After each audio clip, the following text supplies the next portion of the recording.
Hello folks, today we're going to do some geeky Unix stuff that goes way back to the dawn of time, back to the birth date of Linux, or excuse me, Unix, January 1st, 1970. What we're going to talk about today is something called endian, not as in ethnicity, but as in Indian, like big Indian and little Indian, spelled Endian. Now what this is doing is it tells us what kinds of machine architecture we are on and how the data is stored and used inside of registers. Okay? What I have in front of me here, this is my Unix box that I have running on Ubuntu. It's my notebook, and my current shell is bash.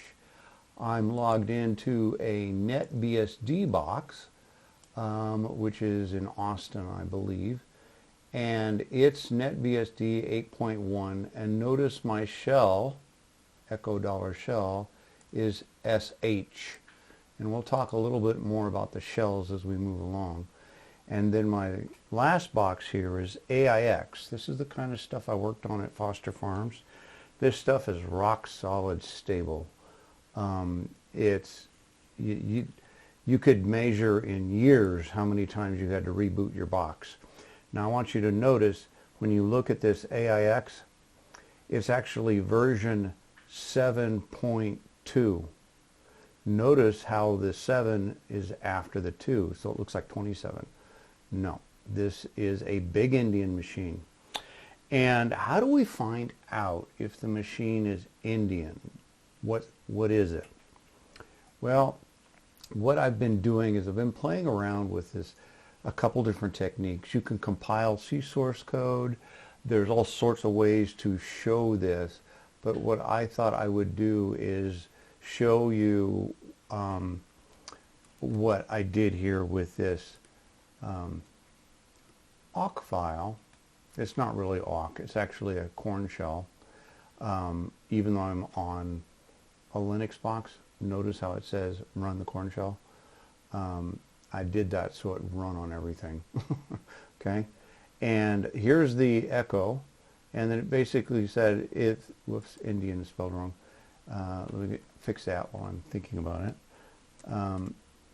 The way this works is it's echoing a single character, stripping off the spaces, converting it into octal, taking the first column, printing the second field, and cutting the sixth character off of the line, and it returns a 1 or a 0, and it tells me it's big Indian or little Indian.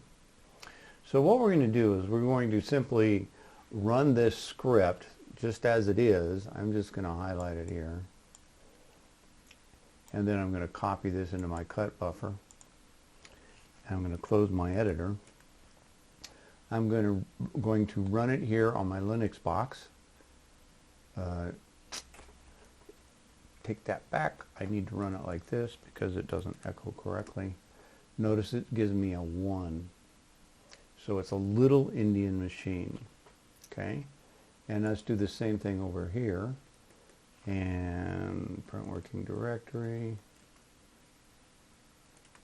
And it's in bin, I believe. Nope. Change directory Indian. Notice my tab expansion does not work on this machine. It's because I'm using the Bourne shell. Okay? And notice when I change my directory, it doesn't change my prompt. So you have to remember where you are. Okay? So I do my Indian.awk here. So my NetBSD box is also a little Indian machine. Okay? I added some comments to make it a little easier to see. And then on this one, print working directory and do an ls, and notice I have hit here, and I cannot use tab expansion. Notice it's a little endian versus a big endian. Now what does this mean?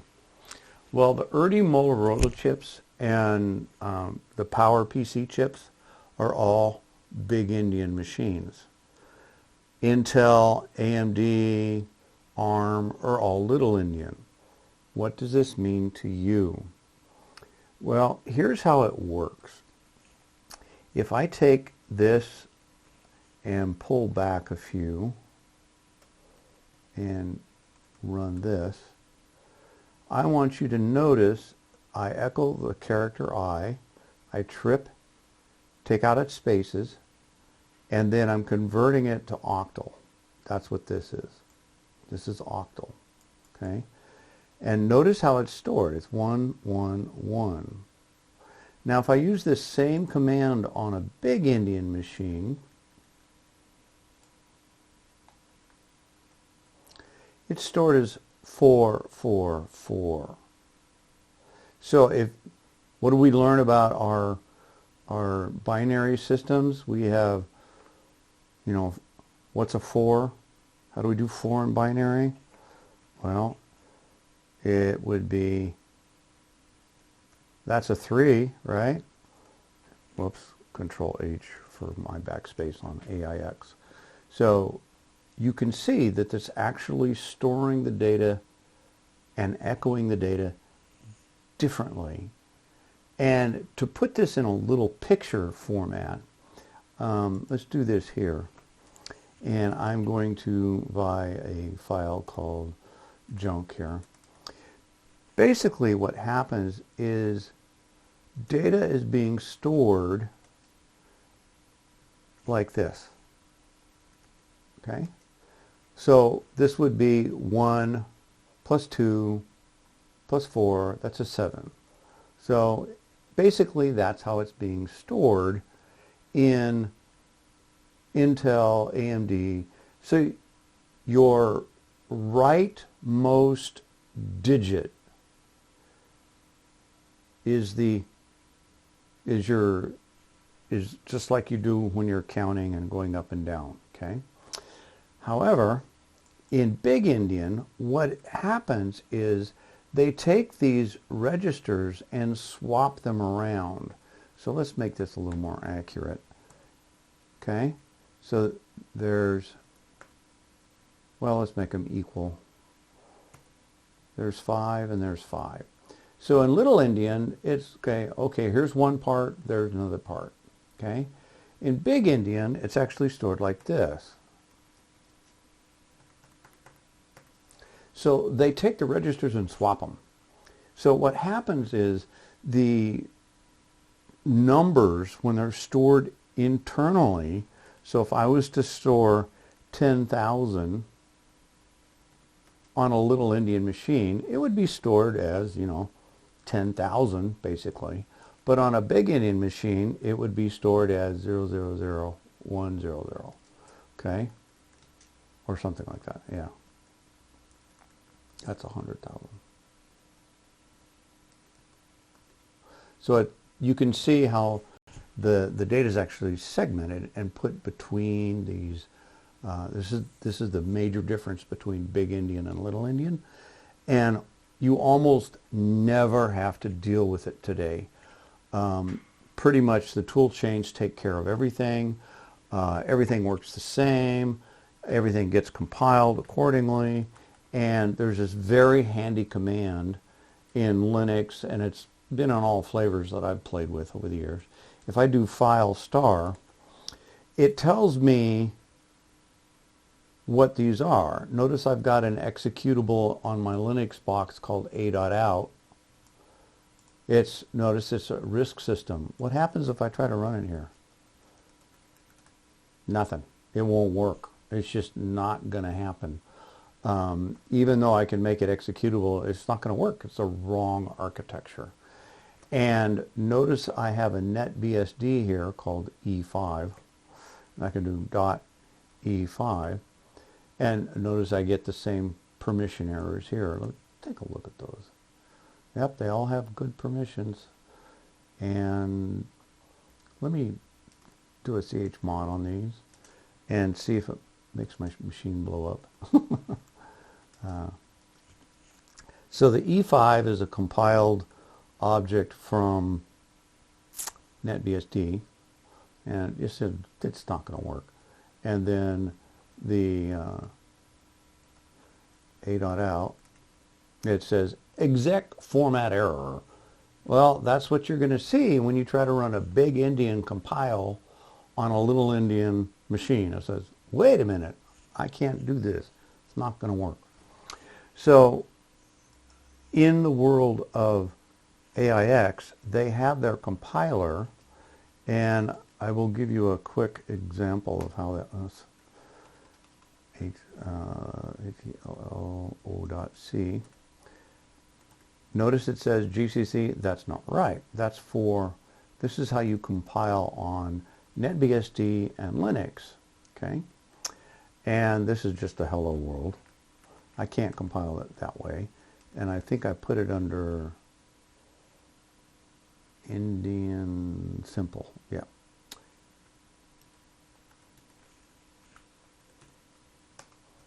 Yeah.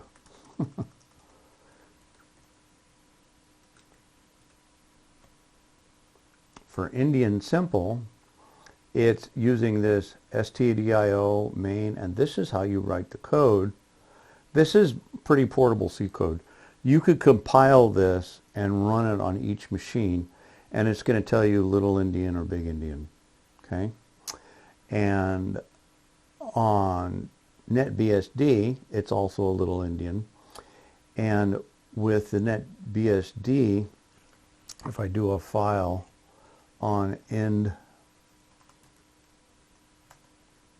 simple, notice what it says when I compiled it. That's this source code, and it says it's for the NetBSD. Okay, and let's show you how to compile. Boy, it's been a while since I've done this one. I've actually got a couple AIX boxes that they let me play with, and the thing of it is they keep going down, and I never know when they're going to be up or not. But the compiler is called XLC, and when you use the compiler in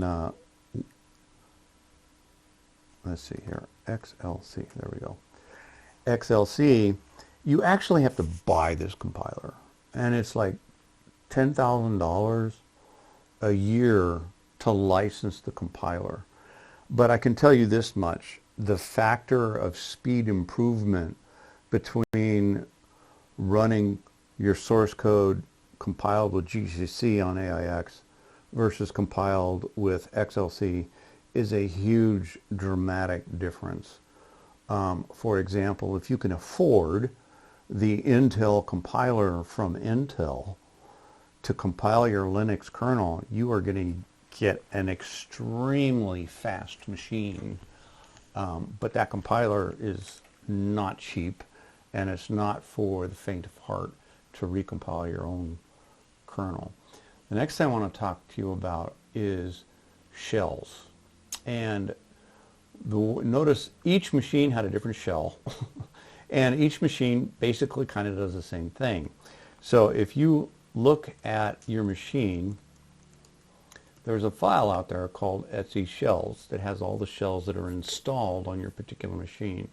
Now on my machine today, I went through and installed a few so we could take a look at them.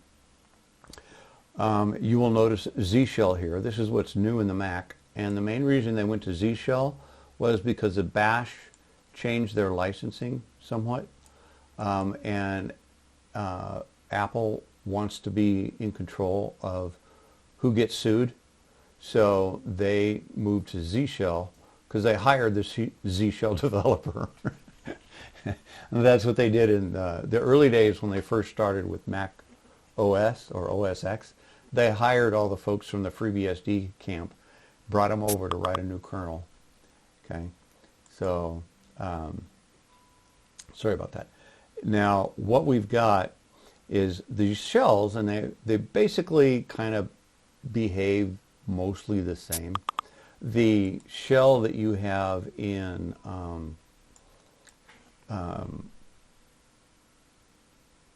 NetBSD, you also have a selection of shells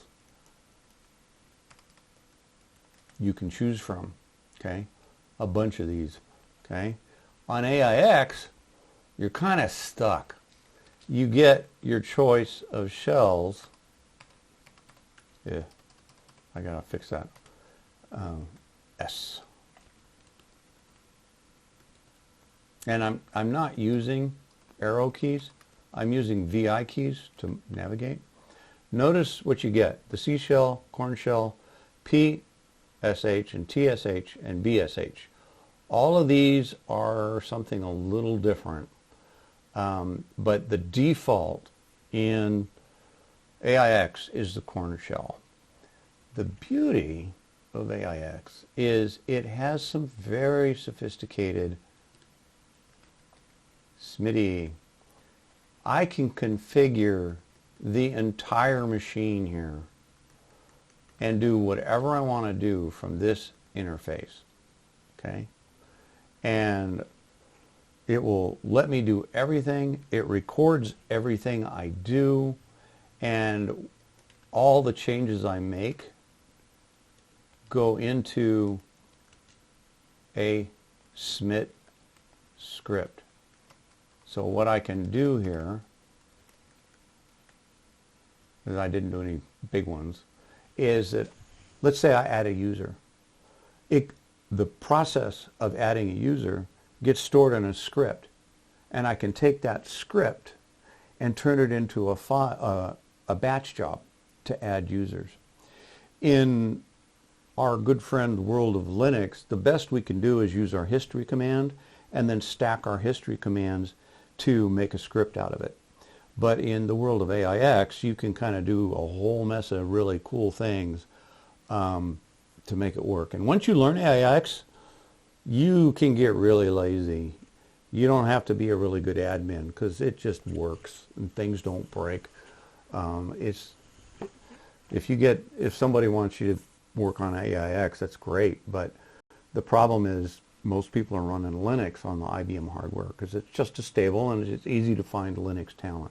Okay, so when it comes to shells, there are many, and you kind of need to figure out which one you want to use and run with it. I like Bash. I've been using it long enough; it kind of grows on you. And I do want to mention one last little thing here, if I can find it in my, let me look around for it here. Now, as we look at this, when we look at the, so if I do a DF, you can see DF works, and then I can do they have LV, nope, LVS, LVG, no, LSPV, LSPV. I've forgotten a lot of the AIX commands. This is the LSPV is list your physical volumes just like PVS does on Linux. And then you have your LS logical volumes just like you have your what is it? VG, LVG, LVS, and then VGS and PVS. Those commands are basically identical to what you use on AIX. They're just called something different. They behave the same. They work the same. And oh yeah, IBM contributed the source code to Linux for the software RAID from the AIX platform. So there's a huge overlap in all these Linuxes. Okay, and on that note, since I really wanted to talk about the endianness and a little bit about shells, I'll stop there. But one thing I can tell you about Bash is that Bash is a full-on programming language. And I have a nice little thing. You've got everything you need to know about bash. And let me give you one other little thing that I just discovered. And it's under stars. And what I want to show you is this. This is a shell. No big deal. It just prints 1,000,000 stars to the screen and stops. Nothing fancy. But I discovered today a very interesting tool called SHC. This is a shell compiler. Yeah, you heard me. It's a shell compiler.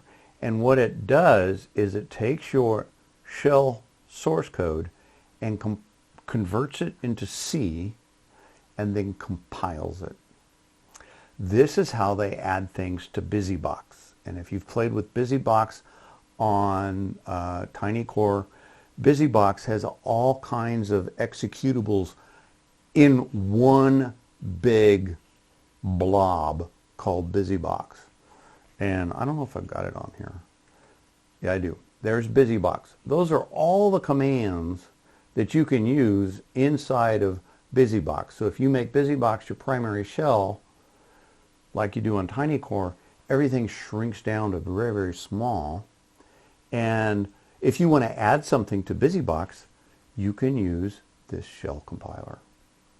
And to give you an idea of what this does, let's run the time command on stars.sh.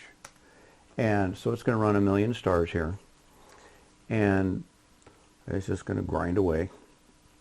And it takes 5 or 6 seconds or so. So, well, 9 seconds to run. And I believe I've already compiled it, and it's called stars SSH. So I just put the X at the end of it to let me know it's compiled. And then if I run it this way, now remember it's C source code that's been compiled. You would think it's going to run faster. Well, it will for big shell scripts. It will make a bigger difference. But for small ones like this, it doesn't make that much difference because there's a big overhead to bring this out. So notice how big this is to how big my stars SH is. Yeah, where is that? It's up here probably. So not very big. Really not big at all. But look how big it is down here. Well, it adds a bunch of stuff to it. Now this file is what's generated by the SHC compiler. So what I'm going to do is bring this up in VI so you can see it, because it colorizes it okay. It's not great, but it's enough to see it. So you can see this is what it's doing. It's compiling it, and it shows you how it was compiled. That was what I typed in. And notice what it's doing here. Look at all that craziness. That's the data. That's object code. Now if I keep scrolling down, this is the C source code that was compiled. So it generated the C source code and then basically comments a lot of it out and then compiles it and turns it into an executable. Now, this does come with caveats. This is, I would not mess around with your system boot scripts and turning it into compiled stuff, because you would never know how would you fix something if it broke. It's not like you can edit a bash file, or it's not like you can edit an object file to fix a little tweak. Oh dear, I forgot to set the environment variable. You can't open and edit, close it. You'd actually have to find the source code, recompile it, and then start over again. So it's going to slow you down. But notice it's 600 lines long, and the original SH file is what, 10 lines long. So very interesting thing to play with is that these are things that are not in their Linux Plus exam, and I'll do another video about how the networks and things for both the networking and the Linux class. So that concludes what I'm talking about as far as big endian, little endian, shells, and then yes, you can compile a shell script, and it's a very interesting tool to look at. It would be something that you want to put into your trivia hopper. Okay, on that note, I am stopping the recording. Thank you for watching this video.